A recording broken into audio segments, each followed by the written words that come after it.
Certainly. Here's a narrative story version of Paul's missionary journeys, written like a flowing account that brings the events to life. Long ago, in the great cities and winding roads of the Roman Empire, one man carried a message that would change the world. His name was Paul, once a fierce persecutor of Christians, now a fearless preacher of Christ. After encountering Jesus on the road to Damascus, Paul's life turned dramatically. No longer hunting down believers, he now lived to build them up, carrying the gospel from town to town, continent to continent. The first journey, from Antioch to the Gentiles.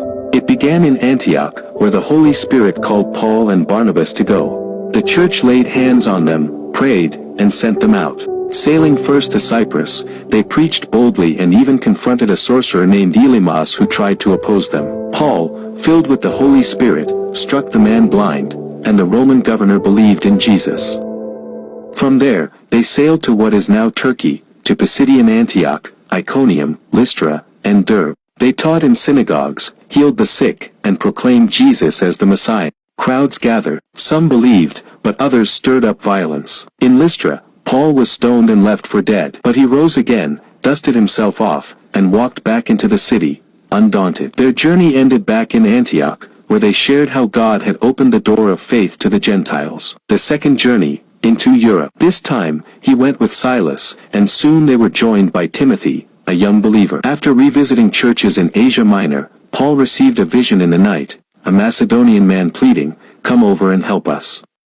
So they crossed the sea, stepping onto European soil for the first time. In Philippi, they met Lydia, a seller of purple cloth, who opened her home and her heart to the gospel. But trouble came when Paul cast a spirit out of a slave girl. Her masters, furious at the loss of income, had Paul and Silas beaten and jailed. That night, as they sang hymns in the prison, a great earthquake shook the walls. Chains fell off. Doors flew open. The jailer, trembling, was about to take his own life, until Paul cried out, "Don't harm yourself, we're all here." That night, the jailer and his whole family believed and were baptized. Paul went on to Thessalonica, Berea, and Athens, reasoning with philosophers on Mars Hill. He spoke of the unknown God they worshipped, and boldly proclaimed the risen Christ. Some mocked him, but others believed that in Corinth, Paul stayed for over a year, building the church and writing letters of encouragement. He faced opposition, as always, but also saw great fruit. The third journey, strengthening the churches. Paul's third journey took him back through familiar cities.